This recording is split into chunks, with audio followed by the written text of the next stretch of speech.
Welcome, everyone. It is a weekend on the watch list. In fact, it's a Sunday on the watch list. We got to go live, as you guys know, when big news happens. If I'm somewhat near a camera, I'm going to have to make sure I say something to you guys. I'm sure you guys know what the news just might be, considering I'm stepping in here on a Sunday afternoon to holler at you guys. Yes, I do love you, but when my weekend comes, I generally chill and kick back for a second. There's someone else that is not chilling. Oh, that has not been chilling nor kicking back, and it seems like in his near future he will be. President Joe Biden has decided to step aside, as predicted by many people, as pressured by many other folks. He put out a letter I'm not even sure how long ago. Let's check this out.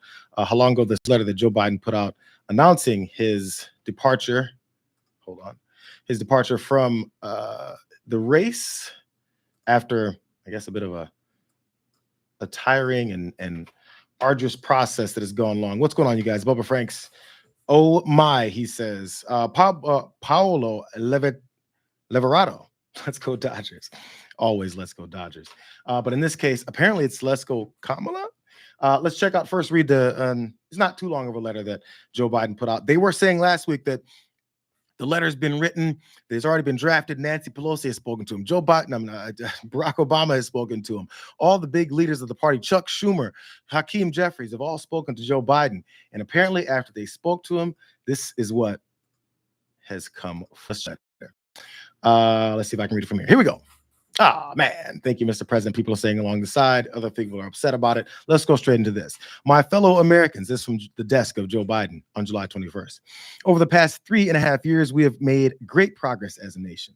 Today, America has the strongest economy in the world. We've made historic investments in rebuilding our nation, in lowering prescription drug costs for seniors, and expanding affordable health care to a record number of Americans. We provided critically needed care to 1 million veterans exposed to toxic substances, passed the first gun safety law in 30 years, appointed the first African-American woman to the Supreme Court, and passed the most significant climate legislation in the history of the world. America has never been better positioned to lead than we are today. Next paragraph. I know none of this could have been done without you, the American people. Together, we overcame a once-in-a-century pandemic and the worst economic crisis since the Great Depression. We've protected and preserved our democracy. The kicker. And while it has been my intention to seek re-election, I believe it is the country for me to stand down and to focus solely on fulfilling my duties as president for the remainder of my term. I will speak to the nation later this week in more detail about my decision. For now, let me express my deepest gratitude for all who have worked so hard to see me re-elected. I want to thank Vice President Kamala Harris for being an extraordinary partner in all this work. And let me express my heartfelt appreciation to the American people for the faith and trust you have placed in me. Lastly, I believe today what I always have, that there's nothing America can't do when we do it together. We just have to remember we are the United States of America. Joe Biden stepping aside now. Big on doing so, as the past few weeks and maybe even a month has led up to it. The pressure kept building. The party has been divided as far as many of the voters versus pundits and other politicians about where this should go. From the very beginning, James Carville said it's only a matter of time.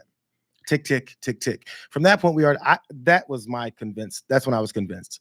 I was convinced before that, but as far as whether or not the Democratic Party would do this, is what I wasn't sure about, because you never know what kind of decisions they're going to make, no matter what it seems, no matter what it feels, no matter how many people come out and say one thing or another. But things were building. But when James Carville said, we've all seen this happen to our grandparents, our parents, our aunts, our uncles that reach a certain age. This is after the debate. And he said, it's only a matter of time. I knew that at that point, it was only a matter of time. He knows what he's talking about. He knows who he's been talking to. He knows the process that they were going to come forward. But it was a matter of just making sure that, imagine yourself in that position.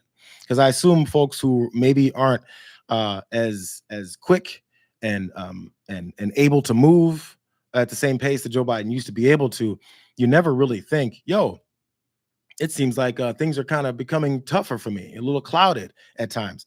My father celebrated a 70. Did he turn 78 or 79, Pops? Sorry, but when he just turned 78, I asked him, I said, how do you still feel? You feel like you're 78 or do you feel like you're 28? at any time you feel like you're still 28 years old. Doesn't matter. It doesn't matter. So sometimes there need to be outside factors to let people know, let him know that maybe this isn't the race you need to be a part of. I remember when he was right after he was elected in 2020, the questions were immediate. So you're going to seek a second term, second term, second term, second term. And I hated those questions because he had to answer them. And it seemed like maybe you shouldn't. This is 4 years before now. And just because of the sake that he'll be however old he is now, 83 or something now, that maybe he doesn't want to be in the White House for 8 years when he's already like near his 80s in the first place. So this development isn't super surprising. It's just kind of surprising because you never know which way the Democratic Party was going to go. So next phase now. What do we see next? We're going to see the lottery, the sweepstakes, the competition, the race for who would step in. I have something about that as well, too. You guys didn't think I was ready, did you? Check this out. This is what was said also after from Joe Biden's X account. As we're wondering, it says, my fellow Democrats. Hold on, let me get back to the page. There it is. It says, my fellow Democrats, I've decided not to accept the nomination and focus all my energies on my duties as president for the remainder of my term. My very first decision as party nominee in 2020 was to pick Kamala Harris as my vice president, and it's been the best decision I've made. Today, I want to offer my full support and endorsement of Kamala, he didn't say Harris, for Kamala to be nominee for our party this year. Democrats, it's time to come together and beat Trump. Let's, as he says. So there's the endorsement. There's the passing of the torch. There's here, Kamala step in. She's his vice president. It seems like pretty straightforward. So when all the talk about Gavin Newsom or the governor Pritzker, I believe in Illinois, there was a few other people they had floated as strong names, big names within the party that would take over potentially as Joe Biden stepped aside. But it seemed pretty straightforward. You choose a vice president, so say something happens to the president during his term. This isn't any president. The vice president steps in. That's the way these things work. And you would hope that when people vote for Joe Biden, that part of the reason they voted for Joe Biden is because they trust the pick that he also had as his vice presidential running mate. So obviously, the next step is she's the next one up. If you're stepping aside, she comes in. Now, I'm not an expert on campaign finance laws, but I was hearing some murmurings about, also these however many tens of millions of dollars that he's got in this war chest that they call it. One of the ways apparently that you could lose that that cash is if you then go to someone else that's not on the ticket. So Kamala Harris, I believe, is one of the few that could inherit that money and that war chest to continue on with this similar race that they're probably trying to run, just with someone who can maybe get those thoughts out quicker and also convey the message that we saw Joe Biden having trouble conveying. So if that's part of the decision, I don't know, but honestly, I don't care because I believe it's the correct decision to make. If you start throwing in other people, maybe the curveball throwing in someone else is the Republican Party isn't prepared, ready to, with all their attacks that they could have at the person that steps in. But Kamala, they know who she's been, and they've attacked her plenty all before, primarily because she's Black and she's a woman. So that's one thing. And so I guess they'll continue those attacks. It's not really going to work out that well for them. They might have to get into some policy, possibly. Maybe say something that she's done that they're mad about. What, fight for women's reproductive rights? Because that's where she's been during this campaign, talking about the dangers that come from this Republican ticket from Trump and I was going to say Pence, Trump and Vance. So I guess we're going to see. I'm curious as to the approach that the Republicans are going to come from this. I'm sure they're already attacking now somewhere on the internet. I'm sure there'll be a full-throated attack as the weeks come and as we build into later, I think in the middle of August for the Democratic National Convention, where then they will, of course, put up Kamala Harris as the nominee. She'll step right in and get to running. Another question I have, though, are they going to have another debate? Because now there's a new presidential candidate and someone that can actually talk back. I doubt Republicans would like to. They want to hang their hats on that one debate that was pretty devastating for Joe Biden, and that's the lingering, the lingering effects they want to have hanging around as this race goes on. But Kamala's going to come for him, bro. So we'll see what comes next. I hope the one thing I've said during this 4 years of Joe Biden and Kamala Harris was I was curious because it seems like they've kind of hidden her a little bit. It seems like she wasn't always in the forefront. It seems like she wasn't making big speeches or appearances, but maybe I missed it. maybe I wasn't paying close enough attention to Kamala Harris to see where she stands and how well she pulls this type of thing off. But I get the sense that it's going to be a little bit more smooth than what we'd already seen in the first few months of this year, or just even from spring to summer. I see you guys saying a lot out there. I'm also curious, for many voters, there's people that were upset about this, as even the thought came, no more disloyal voters. Why are these Democrats disloyal to Joe Biden? Bro, man, it's not always about loyalty and disloyalty. And you start throwing loyalty around, you sound a lot like MAGA, because no matter what happens, we have to stay loyal to this one guy. Well, is it the policy? Isn't it the way we're supposed to go forward in this country? Isn't it about rights? Isn't it about avoiding fascism, blatant fascism that they're preaching on a daily basis now? That Republican National Convention had a bunch of newspapers calling it a unity fest when he's praising Viktor Orban, when he's praising Vladimir Putin and Kim Jong-un and saying, yeah, they like me, they want me back around. Orban's a tough guy. The way he runs his country, I like to run my country that way. He said things like this, and they called it a unity convention. I don't know how that's possible, but we need someone to say, yo, where's the unity in these messages when they're talking about they're deporting hundreds of millions of people, regardless of whether or not they're here legally or not? If we look at them and see that they're too brown, get them the hell out. When is someone going to be able to convey that message? Because it was a crazy fest happening for 4 days in Milwaukee. Someone needs to point it out. That's all I'm saying. It doesn't work always with Biden HQ Twitter accounts. It doesn't work with Biden wins accounts. It works with someone talking. Now, we're in this new age of technology and information and digital kind of messages being conveyed, because the young folks only work that way, but they like to listen to someone talk every once in a while. And maybe this is that opportunity for them to shift and have both elements of that campaign. No problem with them exposing them with video clips and explanations as to why Donald Trump has told you that he's a fascist and he's being run with fascists, and fascists also control which way he goes because that's what he wants. All he needs is some power. And they said, we'll give you some power, bro. Just go with this authoritarian approach. And he's like, I'm in. Sounds great. So I see you guys all talking here. I'm sorry I'm not able to keep up with many things you guys have said, but I want a general idea. I hear you, RB. RB says Vice President Harris did not hide any more than any other VPs. VPs are always kept in the background. I understand that. It just seemed like it was a little bit to a higher level to me. And maybe that's just, again, my lack of discovering those moments, checking out some of those appearances and panels and explanations she's had, or policy things that she's pushed during the term, not just when it's campaign season.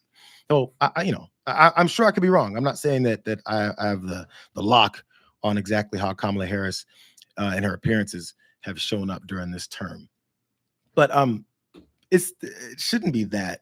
Honestly, it's big news because of the battle that was going on and how it seemed he was rigid about not stepping aside. But this is kind of straightforward, you guys. And the talk about how it's, harming the party and the country and all that, just to talk about it, I think it's a little bit off. It's not his fault. It happens to people. It's not his fault. As a matter of fact, you've noticed Republicans, outside of just, voters and maybe some pundits, even Donald Trump, he hasn't come out going, look at the old crotchety old man slowing down lately. Ever since that debate, he hasn't been. Before that, he was all full-throated on it. Since the debate, you haven't seen him going so hard to say, look at this old piece of garbage. Can't even walk, can't even do this, since the debate. Because he knows that's a bad look. Because everyone has elderly folks in their lives that they've seen and that they love sometimes go through this situation. So if you're that a-hole that's coming forward saying, the way many pundits do, it's not a very good look for your party. It's not very, even by MAGA standards, it's not even a very good look. So they've pulled back because they kind of knew that that'd be a losing message. And they figured that the winning message was authoritarianism, fascism, limiting women's rights, black jobs, keep them in their place. That's been their approach. So we'll see. Maybe now that Joe Biden has stepped aside, they'll go ahead and go back to showing their true colors about how much they hate folks. We'll see. Some folks are saying bring in Gavin Newsom. Tola Strip says that. Too late, bro. I guess it's all time for Kamala. Let's see what else. Harris Porter. Yeah, so that's the question. Who's the running mate with Kamala Harris? Pete Buttigieg, maybe. There was, again, Pritzker and those guys. Gavin Newsom. There's no way Gavin Newsom's going to be a running mate with Kamala Harris because, as many people have said for, I think, a few years, we know that Gavin Newsom is potentially at one point in the future looking to maybe be a national candidate and maybe even be the presidential candidate for Democrats. So I guess maybe it could be a stepping stone if he wants to be a running mate with Kamala. But I don't know. I mean, there's plenty of vice presidents that after they serve, they then run for president. It happens all the time. So it could happen too. And was again, the diversity of regionally in the country where they need a vice president from. Gavin Newsom is from California. Kamala Harris is from California. I don't think we're going to see Gavin Newsom. They're going to look for someone in one of those battleground states, the states that are generally up for grabs. And I'm trying to think of some of the people who are big enough names that are from one of those states, the Wisconsins, Michigans, Ohio's. That's why JD Vance came in. I'm trying to think of all some of these battleground states that have been. Florida used to be, and I think that the Democrats have somewhat given up on that a little bit. But some of the states that could be a place to generate more voters that are proud to see a vice presidential running mate with them. Again, Pete Buttigieg, I did mention, I can't remember where he's from. So maybe that's another option as well. Because he's been, by the way, lighting folks on fire in some of these interviews as well, too, speaking to the danger of this potential Republican presidency coming in with Trump on another term. Joe Shapiro, that's right. That was another name. Katie Porter, I see someone pointing out. I believe she's also from California, too, if I'm not mistaken. That might be tough. I can't remember where Pete Buttigieg is from. If you guys remember, let me know. I don't feel like looking it up. But yeah, that's that. Joe Biden stepping aside. There they go. More thoughts that you get, let me know as I do some more reading and researching and reactions. I'll be back on. You guys will see some of this tomorrow. I might come back on for another live in the morning on Monday to check you guys out, see where we stand, see where some of the responses are. Look, last thing. The donors started drying up. The donors started telling them, yo, it's over, bro. It's over. And once the money is getting pulled back or threatened to be pulled back, that's when politicians move. They move one way or the other, depending on where the money is. So let's see. Let's see, you guys. Someone says Indiana. Is that where Buttigieg is from? I haven't glanced in a minute. Whitmer. That's the other one. She's Michigan as well. Another reason that they would go in that direction. That's it, you guys. Good to see you guys. So much to go through. I'm going to flip through some of these a little bit later and get back to you guys tomorrow. Glad you guys are here. Enjoy the rest of your weekend, please. We'll hear more from Joe Biden. As they said, as the end of this week comes, he's going to directly address the country with his decision. So he'll have one more big speech, at least as far as this goes, before then just continuing his duties as president and then letting Kamala run. We'll see you guys soon. Thanks for being here. Glad you guys came. And look, we're going